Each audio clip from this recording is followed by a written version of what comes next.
Newsfirst Newsline with Faraz Shaukatali.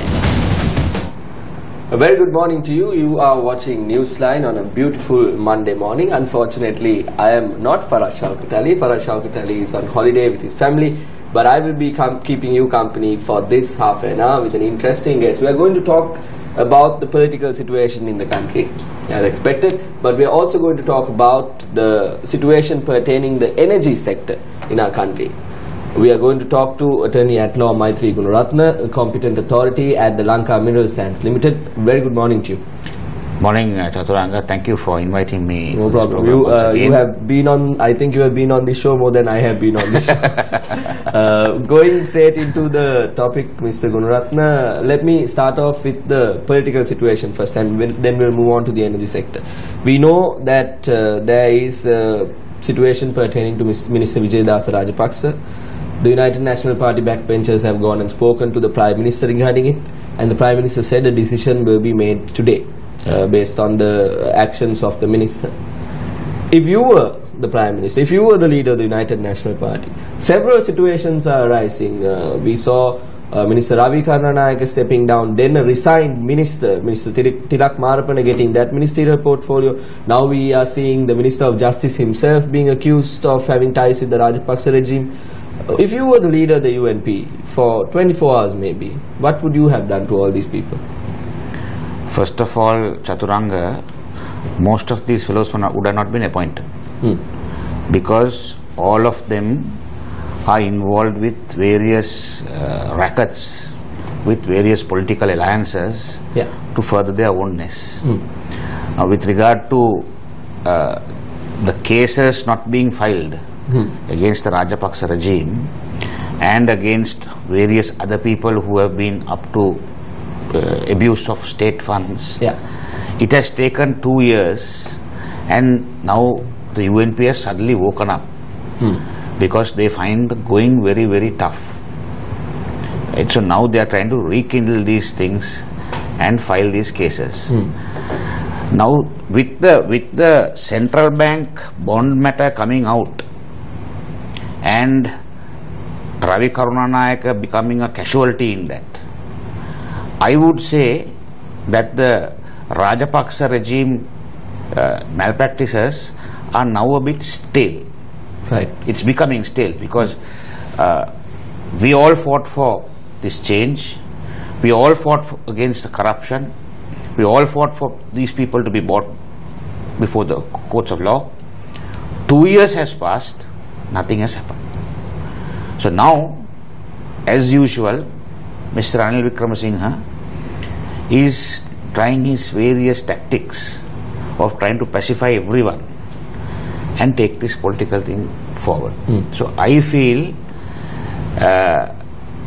the fact that Mr. Ranil Wickremesinghe was given the anti-corruption task by this government, it was the failure took place on that day, because he was never going to prosecute the Rajapaksas, because he, from the time in the opposition, was having a direct dealing with the Rajapaksas. He was working together. That was manifestly clear. Even the 2015 presidential election, President Mahinda Rajapaksa was 100% confident that his candidate, his opponent, would be Ranil Wickremesinghe. So that is why he advanced the election. And Mr. Ranil Wickremesinghe was naive to think that in 2020, after Mr. Mahinda Rajapaksa finishes his third term, he will hand it over to Mr. Ranil Wickremesinghe and go. So, I mean, this is the plight of the UNP. Mr. Gunaratna, interesting points there, but we also have to remember now, in the recent past, in the recent era of the former government, we know that this corruption commenced with the Helping Hambantara deal, then it came up to various malpractices, then this government came in.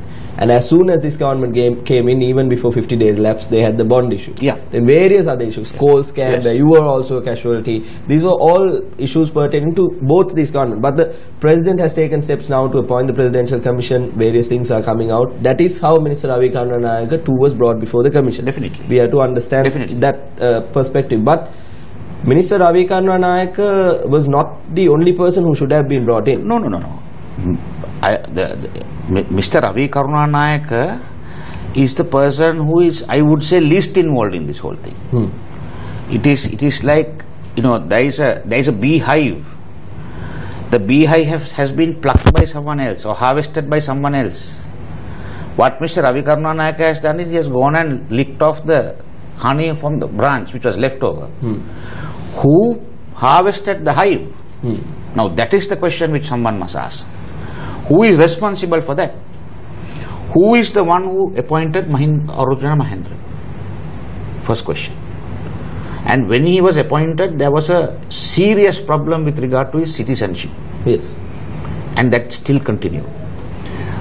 Within the first 100 days, a bond scam came up to light. Then what did the Prime Minister do? He appointed 3 lawyers from the UNP to inquire into it, and he said everything is okay. Arjuna Mahendran continued to hold that position. So it went on like this. It went on like this, and then it was the intervention of His Excellency the President. And when his term ended, he was not reappointed. But the Prime Minister was fighting to get Arjuna Mahendran reappointed. If not for the intervention of the President and Mr. Kumarasamy being appointed to that position, most probably Arjuna Mahendran would have been still there. So, now who is responsible for this? Why aren't these people being brought to, why isn't the Prime Minister being brought before the Commission? Why isn't the Prime Minister being brought before the Commission? I would say, he is the main man who is responsible for this bond scam, for the simple reason that he is the one who appointed him, Arjuna Mahendran. He is the one who protected him. He is the one who nurtured him. He is the one who promoted him.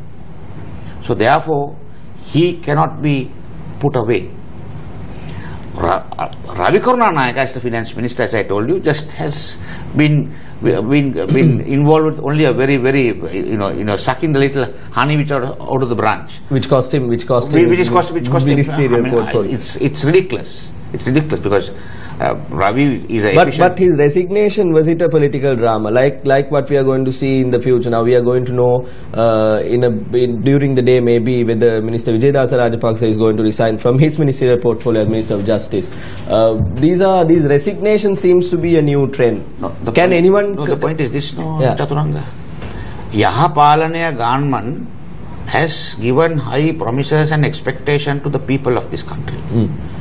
So you cannot go on when there is blatant violation of the Yahapalana policy. So these ministers will have to go. Right? But is that it? Is my question. Is that it? They resign. Yeah. With the Prime Minister, he will bring them back subsequently, maybe. Yeah. We saw that happening with Minister Tilak Marappa. That is why there has been a huge exodus from the UNP from the time the Prime Minister took over. Yeah. All the talented people either were chased out or went away. Because he has his gang of people who will protect and he will look after. So therefore, I mean, it is not surprising if they reappear again. What is this power all these senior ministers have? Is it the ability to get votes in their personal electorate? What is this power that everyone talks about? We know that, see, if I ask you to name the 5 powerful ministers who are holding portfolios in the UNP government, you would say Minister Malik Samaravikrama. Yes. People like Minister Ravi Karunaranayake. But what is this power that we talk about? Do they have, is it the ministry that they hold? What is this power? No, the power they have is the power to the leader of the party. They have open-ended access to the leader of the party. Nothing else. Yes. As a result of that, the leader of the party gives them more and more opportunities and favors for them to enhance whatever they are doing. So that is the power you are talking about. Now, if you take Malik Samarai Vikrama, he came on the national list. If you take Tilak Marapana, he came on the national list. So you cannot say that they are vote getters. Yeah. Right. Ravi, of course, Mr. Ravi Karunanayaka was from Colombo and he was elected representative. But most of them are either they came in this time. Yeah. They have lost. They have not held to their parliamentary seat from the time they were appointed. Some of them have had a 5-year lapse, right? So you cannot say that they are the most popular guys. We have to move on to the energy sector as well, but before we go there, I want to ask you another question related to the UNP. Now we see what is going on with Minister Vijayadasa Rajapaksa's issue. This issue came up because of his connections to the Avantgarde case initially. 3 ministers resigned. One was Minister Tilak Marapana, one was Minister Vijayadasa Rajapaksa. He did not resign. Now there is talk of him resigning. But various backbenchers of the UNP are coming forward and saying, look, we went and spoke to the Prime Minister asking him to resign, and the Prime Minister did not do anything. We saw Minister Ranjan Ramanayaka coming forward and saying, give me the Ministry of Justice, I will put the rogues in and show you. Is this a targeted incident, or what is going on in the UNP? Is it solely the responsibility of the Prime Minister, or are there people trying to dismantle the UNP from within? What is going on? It's a turmoil inside. You don't need anyone to dismantle the UNP. The Prime Minister will do it. You don't need any backbenchers. If at all, he has done it for the last from 1994 to date. He has dismantled and he has brought it into almost oblivion. Right, so you don't need any external help for that. No, the point is there is no leadership in the UNP. There is no direction in the UNP. So therefore, when there is no leadership, when there is no direction, people are doing exactly what they want. They are doing exactly what they want. So Vijayadasa is talking on this side, Ranjan Ramanayaka is talking on the other side, the backbenchers are talking on one side, Ajit Parra is talking on one side. I mean, he is talking about corruption. What did he do about his own secretary in his own ministry? When the Supreme Court had given a decision, right, that the SCAP has misled the cabinet. I mean, they are I would say they are hypocrites. They do one thing at one point. When it suits them, they are changing their stance. So is Deputy Minister Ajit Parra also working on an agenda? Is that what you're saying? That's what you're saying. Ajit Parra is definitely working on an agenda. He would have been told by, or he must be having aspirations of holding one of these Ministry of Justice or something like that. And if he is appointed, if Mr. Vijayadasa Rajapaksa resigns and if he is appointed, I am not going to be surprised. Right. Now we spoke about resignations earlier as well. You brought in the Cabinet Appointed Procurement Committee. We know that several individuals in the Cabinet Appointed Procurement Committee with regard to the LNG power plant in Kelavalapitia resigned recently. We were initially under the perception, you were also raising your voice against this, that the issue in the SCAP was the Secretary to the Ministry of Power and Renewable Energy, Mr. BMS, Dr. Batagoda. But we were told that 5 people from the 7 in the procurement committee resigned, but then we later confirmed that it was only 2. But the issue lies with someone else and other people resigned. What do you have to say about this? No, the point is Dr. Batagoda has got 100% control of the procurement committee. If he tells them to stand up, they stand up. If he tells them to sit down, they sit down. Right. So although you heard that there were 5 people going to resign, he would have prevailed upon them not to resign. But Batagoda is the biggest culprit. He is the one, he should not be working, he should be behind bars. He is the supreme, I've got the judgment, right, where he has been clearly identified as a person who prepared the document to mislead the cabinet. And the cabinet has been misled. This is none other than the Supreme Court. It says it shocks the conscience of the court in the way Batagoda and the company has acted. Right? So, Chaturanga, what do you expect? What do you expect? I mean, he is not a person fit to hold this position. He should be in Bokambar or in Velikada. Right? But they still continue. With whose power, Mr. Gunaratne? I mean the minister is keeping him. The deputy minister is protecting him. Right? So there is political patronage, they are being looked after. But Mr. Gunaratne, one point is, if I accept the fact that, as you say, Mr. Batagoda should be behind bars, Mr. Batagoda has been there when the previous government was in power. Yeah. He was in power during the 100 days. Yeah. He is still in the Secretary to the Yes. Ministry of Power and Renewable Energy. Where is the political patronage? Who is protecting him? I suppose... If I go by what you are saying, Yeah, is no, right. I suppose the political patronage, these guys are secretaries to the ministries. For some reason or the other, they don't want to take people from the private sector or people who don't have this SLAs, Sri Lanka Administrative Service, and put them in there. I feel that if the secretaries are taken from various areas of this country and various fields put in there, this administration will move. Right. Right? These people, the secretaries to ministries, most of them, they are inefficient, they are incapable, they are corrupt, right? And they have absolutely no vision. Right now, the minister, Chaturanga, the minister is, they say the minister is only the conduit between the ministry and the cabinet. He's the one who is the messenger between the ministry and the cabinet. So it is the secretary to the ministry who takes and runs the ministry. Right? So if you cannot find fault with the ministers. Ministers are politicians. They will be working on political agendas and political motivation. So the ministry secretary is the one who has to run the ministries. Right? So when they are involved in this, you take any procurement committee, high level procurement committee, all of them are high ranking officials, secretary to ministries, maybe 2-3 of them are secretary to ministries. I'm not saying that all of them are bad, but certainly they are not the best lot, and it is due to their inefficiency that we as a country and as people are suffering. Mr. Gunaratna, you are a lawyer as well.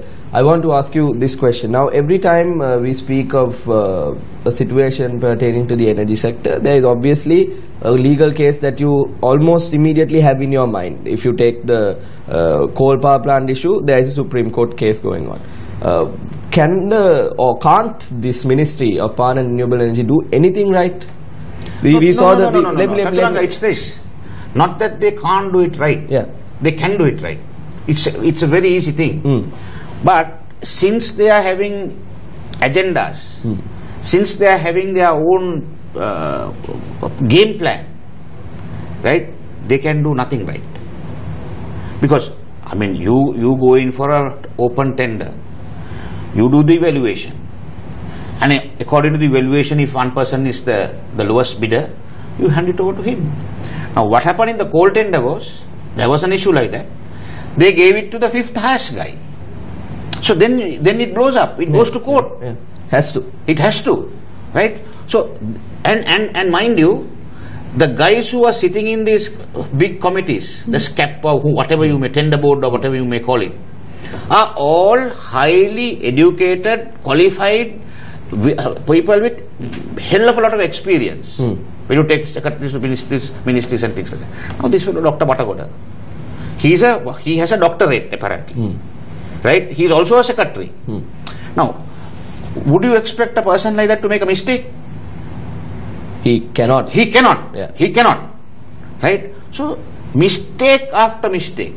So can't the public do anything about it? Now you saw, we see various, you in fact spoke about this quite vocally throughout. If you had to resign, we saw another individual. I didn't resign, I was thrown out. We'll come to that in a bit, but we saw Mr. Vijaypala also resigning from the CEB. Can't the public do anything about it? Is there no provision in the law for the public to go and say, look, this person has been making so many mistakes, this person is dealing with public resources, they are very valuable resources. What do you think of that? I don't know whether there is any provision like that where the public can go and... But the public should. No, I suppose today the media has become the voice of the public, right? And organizations like yours are taking these and exposing these people. So I suppose that is why the public, you all have a huge coverage with the public, and there is a lot of credibility. So I suppose the public, individually, Chaturanga, what can they do? I mean, it is all money. If it is, you know, agitation, everything is money, right? So you can't expect, you know, individuals to take it up and run. It'll have to be small organizations, and maybe basically the media is the watchdog. Media is the watchdog. So I think the role comes to the media to play their role more efficiently and dynamically. The second part of my initial question with regard to the ministry not being able to do things right, we saw in the Sampur coal power plant issue, Norochole coal power plant issue. LNG plant in Keralapitiya, bigger issue. In 2020 we are going to go into a electricity crisis. Huge power crisis. Now the ministry is the sole authority responsible for making this issue right and giving power to the people at a reliable, reasonable cost. But that is not going to happen when they are involved in corruption itself. So where does this end, and where does the people have that light at the end of the tunnel? No, Chaturanga, I would say if there was a person like Honorable Mr. Champika Ranawaka as the Minister of Power and Energy, this wouldn't have happened. It could have happened. He would have seen that all this thing went through. In fact, I was appointed by him. Now, Sampur coal power plant, there are two plants were coming there. One the Indian plant, one was JICA plant. Right? We had done all the groundwork. CB and Lanka coal, we had gone. They wanted us to go and check with the people. We had done everything. Absolutely no objection. The jetty was being done. The jetty had been given, the construction of the jetty had been allocated, all that. But what did Batakoto do? He very clearly, completely scuttled that whole power plant. Why? He is the one who is the agent in government of the diesel mafia. He is the one who is more and more power plants being scuttled. What is the quickest alternative? Diesel. Right? So then what are you going to pay per unit? As opposed to wind, as opposed to coal, as opposed to solar? Almost paying double. Right? So someone is making huge amounts of money. Right? So I would say until Batakoda is there, no power project is going to take place. And for instance, so this LNG power plant that everyone keeps talking about, that is not the solution. No, power plants, LNG, cheap power is a solution. Yes. No, I can't understand. Now, if I have the money to come and put up a power plant and say I will put it at my cost, why can't you buy it? I mean, I would be the happiest not to get involved in any issue. Okay, Mr. X, you put up a power plant for 1000 megawatts of LNG power. We will give you a guarantee that we will buy every megawatt. What is the problem in that? Is there a problem in that? No. If it is a solar park, if someone wants to put a solar park, you don't have to regulate it. You go and say, okay, I want 1000 megawatts of solar power. I am putting it on my own cost. You give the fellow, he will find the land, he will find the money, you give him only a buyback guarantee. What is the difficulty in that? There is no difficulty. When you bring in regulations, then you need to oil wheels. When you bring in controls. So now what they are doing is they are bringing controls. Nothing will happen. Nothing will happen, because unless and until you give money, wheels don't move. So for that to happen, the corruption will also have to continue. Okay, it will continue. Corruption and this is synonymous. It's working hand in glove. So the people are literally going from the light to darkness. Definitely. Quite literally. In 2020 there will be a power crisis. No, Chaturanga, the power crisis is very on. Right. Is on. In some areas they knock the power off and they say that there is a breakdown and things like that. I don't think in Colombo there is that problem, but in the outstations there is this problem. Even as we speak. As we speak, there is a crisis. The reservoirs are all empty. That is a major source. The only power plant which is functioning is the Norochole coal power plant. That can give us 55 to 60% of our needs. So, we are a developing country. All the other countries in the world are still going in for coal power plants. Right? So, for us to give cheap power, we need to supplement it with another or one or two coal power plants. And you need to have coal, you need to have hydro, you need to have solar, you need to have wind. What you're saying is you have to gradually go into that. You have to gradually go into that. Just not stop there and start there. And we can't afford to do that. Yeah. We can't afford to say no. We can't. We are not. We are going to go. Real 5-star class power sector. We can't do that. China is doing it. India. You check the coal demand is going up. Right. In various other countries, the coal demand. But one thing is this: coal power plants. You can. The quality of coal. Right. Now, quality of coal. Batagoda, what did this cap do? They went and messed around with the quality. They bought the powdered coal. Yeah. Moment they bought it, the coal power plant was functioning for 6 or 7 years in Norochole. Moment they bought the powdered coal, the people started protesting because all the coal was getting blown away and going into the plantations. So by this, what they did was they gave a good reason for people to start objecting to coal power plants. Mr. Gunaratna, before we end up, we are running short of time, but before we go there, I want to ask you now, you spoke about the energy crisis that is ongoing. People actually said that this will happen.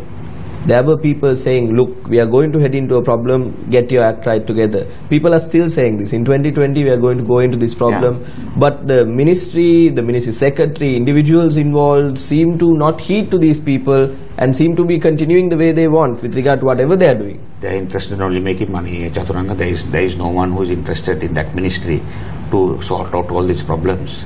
In fairness, Ajit Parra was interested in this solar parks and things like that. In fairness, I must say, he was driving it, and I think he was quite successful.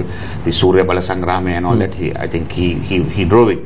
Other than that, they are not interested. They don't want to solve the problem out. If they sort the problem out, if they can't make money, if the problem is on, they will continue to make money, heaps and bounds of money. So the problem will always continue. So then 10 years or 15 years down the line, people in the ministry will be brought before the equivalent of the FCID then, and it will be a post-mortem rather than acting now and people... Chaturanga, this FCID and all that is a utter, it is a waste of time. There is the CID, there is the Fraud Bureau, already the organs are there. Right? All you need is to give them some more resources, right? A little more training, and they will get the whole thing going. Right? All this, when you bring this FCID, then it looks as if it's a personal persecution.